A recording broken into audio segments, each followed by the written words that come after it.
ఆవేశపడేవాడితో పెద్ద ప్రాబ్లం లేదు. కానీ ఆలోచన పరుడితో చాలా ప్రమాదం. ఇప్పుడు ప్రస్తుతం ఇరాన్ ఆ భయంతో వణుకుతోంది. పైకి మేకపోతు గాంభీర్యం ప్రదర్శించింది.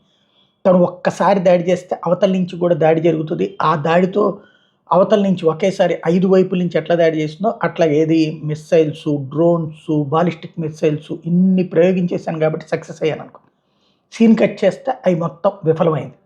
ప్రపంచ చరిత్రలోనే ఇంత దారుణమైనటువంటి వైఫల్యం ఒక అటాక్‌లో ఒక దేశం ఇంకో దేశం మీద చేసింది. ఇదే మొట్టమొదటిసారి గిన్నిస్ బుక్ రికార్డులో ఎక్కించాలి.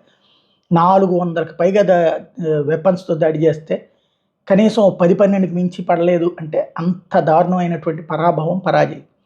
ఇప్పుడు ఇజ్రాయెల్ ప్రధానమంత్రి నెతన్యాహు స్పందించాడు. సరైనటువంటి గుణపాఠం చెప్తాం. సరైన గుణపాఠం చెప్పడానికి కావాల్సినటువంటి ప్రిపరేషన్స్ చేస్తున్నాం. లాంగ్ స్టాండింగ్ వార్‌కి రెడీ అవుతున్నాం. దీర్ఘకాలిక యుద్ధానికి సిద్ధమవుతున్నాం. ఇది చాలా ప్రమాదకరమైన డైలాగ్. నెతన్యాహు వేగ్గా మాట్లాడే మనిషి కాదు. చాలా దేశభక్తుడు. పుతిన్ ఎట్లా దేశభక్తుడో, జిన్పింగ్ ఎట్లాంటి దేశభక్తుడో, ఇజ్రాయెల్‌కి అట్లాంటి దేశభక్తుడు నెతన్యాహు. తన దేశానికి ప్రాబ్లం వస్తే పారిపోయే రకం కాదు, లేదా పక్కోడి మీద తోసేసి కూర్చునే రకం కాదు. Correct attacker. ఇప్పుడు అతను మాట్లాడుతున్నది టైం చూసి కొట్టేటటువంటిది. అది కూడా ఎప్పుడో లాంగ్ స్టాండింగ్ కాదు. మొన్ననే చూసాం పాలస్తీనాలో ఏం జరిగింది. ప్రిపరేషన్ చేసుకుంటున్నాడు. ఇది భయపెడుతోంది ఇరాన్ని.